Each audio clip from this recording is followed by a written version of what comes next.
Almighty Lord, please do not abandon my mother. I beg you, give us the money we need for her treatment so she can restore her sight and enjoy the flowers she loves so much, work, and even paint from time to time. Don't leave her in the darkness. Help us. I know that you can do anything in this world. Sarah crossed herself and kissed the small icon on her bedside table, then crawled into bed and almost immediately fell asleep. She had a wonderful dream. She stood dressed in white, barefoot, on a hill, singing with a pure and powerful voice. Around the hill, there were many people, all applauding and throwing flowers and soft toys. In her heart, Sarah was singing too and felt a sweet warmth spreading through her body like thick jelly, filling her entire being. Suddenly, she saw her mother standing far from the hill, waving at her. Her mother could see her clearly. Her eyes were shining with happiness. Sarah sang even louder and clearer. Her voice rose above the earth and suddenly merged with the sound of the alarm clock. It was time to get up and get ready for school. Sarah stretched, still feeling the pleasant warmth from her wonderful dream. At school, she couldn't concentrate on the lessons, thinking only about how she would go to the square near the mall today and sing the most touching songs to bring tears to the eyes of passers-by and quickly fill her metal box, the very same one in which she had kept things since childhood. "Excuse me," Sarah said, standing up from her seat and lowering her eyes. "I've had a headache since this morning. Maybe you should see a doctor?" asked the teacher. No, it's fine," Sarah replied, sitting back down and picking up her pen, ready to write down what the teacher was dictating. When Sarah returned home, her mother was sitting in the kitchen, peeling vegetables. "Hi, Mum." "Hi, my sunshine. How was your day at school?" "Everything's fine, Mum. Let me help you with the vegetables." "How are your eyes today?" "My dear, I'm so sorry to be causing you so much trouble," said Mary sadly. "What will happen to us when I completely lose my sight? You won't go blind. Soon we'll have the money for your treatment, and you'll see everything in full color and detail, I promise you," Sarah said firmly. Her mother only smiled, grateful for her wonderful daughter, sent to her by heaven. Mary saw the details of her poor life and hated herself for how things had turned out. She couldn't provide anything for her daughter, couldn't bring herself to move to the capital or even to a bigger city. And now she had to completely give up her job as her eyesight deteriorated day by day. She needed an expensive treatment. But where could they find the money? They could only rely on themselves and each other. Mary blamed herself for becoming a burden to Sarah, who hadn't even turned 16 yet. Mary constantly thought about how to earn at least a little money, some crumbs for survival, but nothing came to mind. That night, Sarah put on her favorite summer dress and took with her a box of cookies, a gift from a kind benefactor named Rose, whom her mother had taken care of for several years. Above their heads was a small apartment, which, although it looked more like a hut, was their home. In the past, Mary and little Sarah had constantly moved from one rented room to another, never able to afford better housing. There weren't many people in the square. It was a workday, and it had rained several times already. Sarah stood next to the shopping center, placed her box at her feet, and froze. She was scared to sing in front of everyone like this, but her mother urgently needed treatment, and there was no time to waste. Sarah started singing, first quietly, then louder and with more confidence. She stopped noticing what was happening around her, as always happened when she sang, especially when the song resonated in her soul and heart, and she had many such songs. Onlookers began to gather, enjoying the voice of the young girl, but no one hurried to throw money into the box. Sarah had sung only 3 songs when suddenly a shopping center guard approached her. "What's going on here?" he asked, seeing the young talent. "You'd better go home, or I'll tell your parents." "I'm not doing anything wrong," Sarah replied softly. "I really need the money." "Ask your dad if you need a new lipstick," the guard mocked, looking at her with his piggish eyes. "Keep this up, and the police will take care of you." The crowd scattered, and Sarah collected her empty box and walked home, but something stopped her. The girl turned toward the river. There, on the shore, was a platform where young people usually gathered. That night, there weren't many people, but Sarah found a quiet spot under a tree and began to sing again. Someone even threw a few coins into her box this time, but the girls nearby hurriedly dragged their boyfriends away from the young girl with the enchanting voice. Sarah had loved singing since childhood. At first, it was children's songs from cartoons, then adult songs she heard on the radio or television. "You have the voice of an angel," Mary would say, ready to listen to her daughter for hours. "You have the voice of an angel," Mary would say, ready to listen to her daughter for hours. "You will have a great future." But that future was not in a hurry to arrive, and, in fact, it was not great or beautiful. It was gray and ordinary, sometimes even filled with hunger. That night, Sarah barely earned €1, a completely insufficient amount. What had she expected? This wasn't the capital where there were many lovers of art, but at least here no one dared to chase her away. Sarah headed home, passing by a church where she dropped a few coins into the donation box, crossed herself, said a quick prayer, and continued on her way. She decided not to tell her mother anything. From that moment on, Sarah started going to the river every day. Sometimes she managed to earn something, but it seemed like she would need to sing for at least 20 years to collect enough money for her mother's treatment. That day, Sarah realized she needed to find a job, any job that paid, even if it was hard.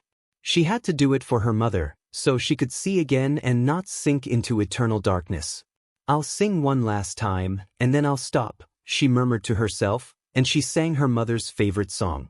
The girl's voice echoed along the riverbank, carried by the wind, as the acoustics by the river were always good. Only the final chorus remained. "I miss you like a violet, Lord, the rain, fate gave this to me." That's what the fortune teller said. When Sarah bent down to pick up her box, she suddenly saw a man in a fine suit walking directly toward her. She thought he was going to chase her away, but she didn't care anymore. She wasn't planning to return. Sarah straightened up, ready to leave. "Wait," the stranger said, raising his hand. "You have the voice of an angel. It's the best I've ever heard. Your voice should be heard all over the world." "Thank you, sir," Sarah replied, smiling, "but I don't need that. I need something else entirely, and I doubt you can help with that." The girl sighed sadly. "You know, sometimes it's better not to keep everything inside but to let it out. Who knows? Maybe I can help you and you can help me," said the man. Sarah was surprised. "How could I help you?" "If you agree to sing at my bar." "Even though you're still a child," the man said thoughtfully, scratching his chin. "Are you ready to work for me?" Sarah almost choked with joy. "So I can earn money for the treatment." "What treatment? Are you sick?" "No, not me. My mother," Sarah quickly replied. "She's losing her sight quickly, and the treatment is very expensive." "I told you it's better not to hold everything inside," smiled the man. "You know, young talent, my uncle is a great microsurgeon working in the capital." "That's wonderful, but it doesn't change anything," Sarah replied. "I still need to find the money for the treatment. Can you sing different types of songs? Not just this beautiful ballad, but perhaps happy or sad songs too," the man asked. "I can," Sarah replied confidently. "Listen to this." "Bravo," the stranger applauded. "Sing something else." Sarah gathered her hair into a ponytail using the band she wore on her wrist and began to sing again. "I won't refuse anything for you, don't ask for my hand, because for me, music will always be my only love. I don't have time for romance." "That's a very sad song." "My mother always cries when I sing it," Sarah said, as if emerging from the deep emotional space she entered with every song. The girl's voice softened, as she felt how deeply the melodies resonated within her. "I hope life will never be like it used to be," she added, lighting a small lamp in front of the old icon. "I can understand everything in life, but not betrayal, not deceit." Sarah straightened up and looked at the man. "You'll be a star in my bar, Sarah. People will come from the capital just to drink beer and listen to your wonderful voice." The man thought for a moment. "But still, something's not right," he said regretfully. Sarah looked at him with sadness. "It's not because you're so young, don't worry about that. You know, when I was your age, I also looked much younger. You're incredible and I can't miss this opportunity. I'll personally take your mother to the clinic and make sure my uncle takes care of her. You just keep singing," the man said with determination. "Do you know my bar?" he asked. "Of course not. We don't have many places like that around here, especially with such a charming name," Sarah responded with a smile. "I like its tiled roof, it reminds me of a fairy tale cottage," she added. "Thanks, that's my father's work. I want to restore its former glory." My main business is in the capital, but I'm running the bar here for now. People suggest I sell it, but I refuse. I don't want to sell it, I want it to thrive. Can you imagine how magical my little bar will be when you sing inside its walls? You'll be amazing. I'm ready, just tell me what to do, Sarah responded with determination. First, I need to talk to your mother, the man said. No, my mother shouldn't get stressed, Sarah said, alarmed. But how will she get the treatment? The man asked, concerned. I don't know. We'll have to come up with something. Are you from social services or something like that? Asked Sarah. Either way, just tell her she will get the treatment for free. You're so mature, the man said with admiration. I wish my daughter would grow up like you. All right, we'll make it look like social services. We'll do it tomorrow after 3. Give me your address, the man said, taking out his phone. Sarah gave him the address of her home. By the way, my name is James. And this is for you, he said, handing the girl a €50 bill. Sarah looked at him with wide eyes. Take it, my dear. You gave me a few moments of incredible happiness while you sang. That's worth a lot. Thank you, Sarah said, her voice filled with emotion, as she quickly placed the bill into her metal box. Tomorrow, I'll wait for my mom and tell her that the social workers will come. I hope everything goes well. It will, you'll see, James said with a smile. Until tomorrow, little one. Sarah ran home quickly, but she stopped along the way and decided to go into a shop to buy her mother's favorite coconut sweets. When she entered, she shouted, Mom, I brought you something delicious. She rushed into the small kitchen, where she found her mother sitting with her head resting on her hand. Where were you, Sarah? Asked her mother. Sarah tried to calm her down, saying she had just been at the store, but her mother didn't seem convinced. Sarah offered her some tea and her favorite sweets to soothe her, but her mother said her head hurt again. With tears in her eyes, her mother said Sarah deserved a better life and a better mother. Sarah stopped her, reassuring her that she was the best mother in the world and that they would get through her strange illness together. Sarah began to gently stroke her mother's hair while her mother quietly admired her daughter's hands. You'll get your sight back, Mom, and I will never let you down again, Sarah said with conviction. The next day, James came to their door with a folder of documents, accompanied by a charming young woman. Sarah led James and his assistant into the room where her mother was sitting, and it was only then that she realized she had forgotten to warn her mother about the visit from the social workers. James and his assistant played their roles perfectly, missing no detail, as everything had been carefully planned. Despite her surprise, Mary still believed she had no other choice, especially after discovering that morning that her vision had almost completely deteriorated. Sarah announced she was going to the store and left with James, who turned out to be the owner of a bar. Sarah confirmed the arrangement to sing in the bar, grateful for the opportunity to earn money for her mother's treatment. James was right. Her mother stayed at the clinic and began her treatment that very night. Sarah felt uneasy singing in a bar, as she had never been in such places before. To avoid being recognized and to keep her age a secret, Sarah agreed to come up with a stage name. James suggested Nightingale, because it's a bird that sings better than all others, especially before a storm or at sunset, which perfectly matched the atmosphere of his bar. Sarah agreed, ready to sing late into the night, as she had the next day off and didn't need to go to school. She was prepared to do anything to ensure her mother received the necessary treatment. James, moved by her words, simply hugged her and wiped away her tears. As Sarah prepared for her performance, she felt like a true star when the initial plan to sing 2 or 3 songs was extended due to the customer's demand. They even gave her money while she smiled and sang more. She returned home very late, but comforted herself with the thought that she could sleep in the next day since she didn't have to go to school.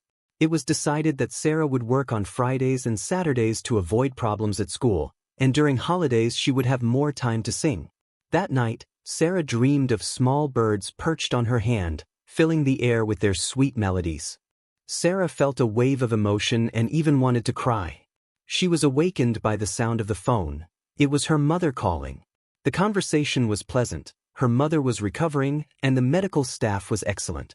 Sarah made sure everything was fine with her mother and told her about her own health. It had been over a week since Sarah had lived alone, and though she felt much better, her mother's treatment was still ongoing. James had offered his help, but on Friday, Sarah had to walk to work alone. She was preparing to walk as James hadn't been able to arrange for someone to accompany her. As she walked down the well-lit street, a woman in a car asked her for directions. Suddenly, Sarah felt a blow to her head and lost consciousness. When Sarah regained consciousness, she realized she was in a car, with her hands tied behind her back and her mouth sealed with tape. She was completely disoriented and terrified, trying to make sense of what had happened. The woman who had kidnapped her was driving through the darkness of the night. The road seemed endless, and on both sides, dark forests stretched as far as the eye could see. The only sound was that of nocturnal birds, and the full moon shone in the sky, casting an eerie glow. Sarah began to feel a deep, dry fear creeping into her heart. Questions about what would happen to her mother and how she would escape this situation crowded her mind, but there were no answers.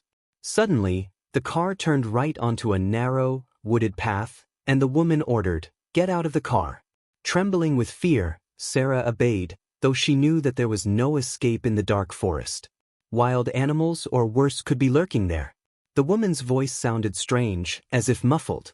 Sarah walked slowly, with only one thought in her mind: how to escape from this crazy woman who had taken her. The light of the flashlight the woman carried illuminated the narrow path through the forest. Sarah shivered, unsure if it was from the cold or from fear. Darkness ruled all around her, and every crack of a twig underfoot intensified her feeling of being in a horror movie, where at any moment a monster might leap from the bushes. But the real monster was behind her, pushing her roughly and telling her not to look back. The woman's face, illuminated by the moonlight, looked like something straight out of a horror film, wrinkled, with an ugly wart on her nose. Her eyes were wide open, filled with cruelty, without a shred of compassion. Suddenly, there was a sound as if something moved in the bushes, and the woman immediately stopped, listening carefully. Sarah held her breath, feeling utterly helpless with her hands tied. The woman directed her flashlight toward the sound and began to approach. Sarah could see anxiety in her eyes but also a readiness to confront whatever was ahead. Sarah realized that if she wanted to survive, she had to seize this opportunity. She felt that her days might be numbered, whether by wild animals or the cruel woman. She pressed herself against the nearest tree, trying to quiet her breathing and listen for the rustling around her. When the woman moved toward the bushes, Sarah knew it was now or never. She began to slowly retreat further into the forest, making sure her steps were as silent as possible. Sarah slowly made her way deeper into the forest, ensuring that each step was as quiet as possible, her heart pounding so loudly that she feared it might give her away. When the woman disappeared into the bushes, Sarah began to run.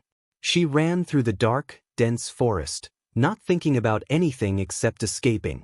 The night seemed endless, and the forest stretched out like a labyrinth without an exit. Suddenly, a figure emerged from between the trees. Sarah stopped abruptly, ready to defend herself, but the man quickly raised his hand in a calming gesture. "Calm down. I'm Luke," he said in a low but reassuring voice. Sarah was still confused, with her hands tied behind her back. Luke had greasy hair that shone in the moonlight, but his voice sounded friendly enough that Sarah felt a wave of relief. "Who brought you here? Who tied you up?" he asked, approaching her. Sarah didn't know who had taken her to the forest, but now she felt like she could trust someone. Luke quickly tore the tape off her mouth, causing her brief but sharp pain. "We need to get out of here," he said as he untied her hands. "Come on, I know a place where we'll be safe." Sarah had no choice, so she followed Luke, feeling hope slowly return to her heart. They walked quickly through the forest, moving further into the night. Soon, they arrived at a small wooden cabin, with warm light spilling from the tiny windows. The cabin looked completely different from the dark forest around it. It seemed cozy, and inside, the glow of an old oil lamp cast a pleasant warmth over a wooden table. "Come in, rest," Luke said, opening the door. "I'll make you some tea, and then I'll explain everything." Sarah entered and immediately felt safer. The wooden walls of the cabin smelled of honey and spices, which instantly reminded her of home-cooked meals. In the corner stood a neatly made bed, inviting her to rest. Luke poured a cup of hot tea and placed it on the table. "You drink this. It'll help calm you down," he said. "What's your name?" he asked. "Sarah Miles." she replied, grabbing the cup and trying to stop her hands from shaking. Sarah? Luke repeated, looking at her with curiosity. You have a beautiful name, just like your voice. When Sarah mentioned her mother, Luke furrowed his brow. Your mother needs treatment? He asked with concern in his voice. Sarah told him her story, how she sang in the bar to earn money for her mother's treatment. Luke listened attentively, and a look of genuine compassion spread across his face. Don't worry, Sarah. Your mother will be fine. She's already started her treatment, right? We'll make sure she gets the best care. Sarah stared at him in disbelief.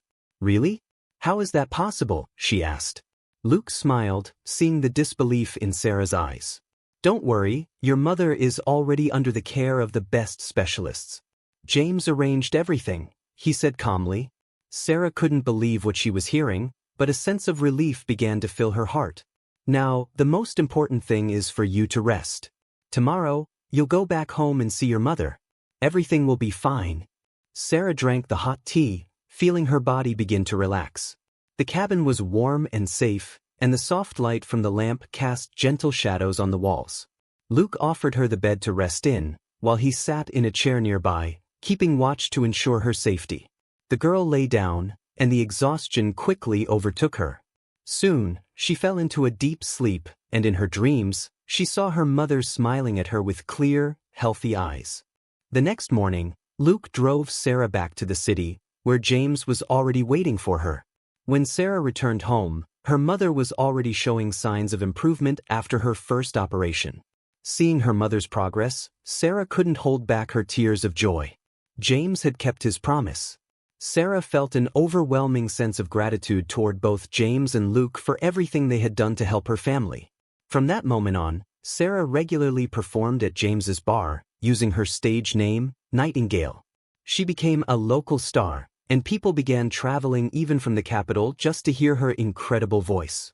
The money she earned helped continue her mother's treatment, and Sarah felt that she was finally getting closer to fulfilling her greatest dream, for her mother to see the world again in full color. Every night when she sang, Sarah felt in her heart that she was doing it not just for herself, but for her mother. Sarah's voice filled the bar, warming the space with emotion. It was her musical prayer for a better tomorrow, one filled with light, love, and hope. Sarah knew that no matter what happened, she would not give up, because now she had people she could trust. Thank you for listening to the story to the end. Write your thoughts about it in the comments. Subscribe to the channel Tell Me and share this video with your friends and loved ones. This motivates us to continue working on new stories every day. Do not miss the next amazing story that is about to appear on your screen. We are very grateful to you for being with us. In the description under this video you can open the catalog of all the stories. See you there.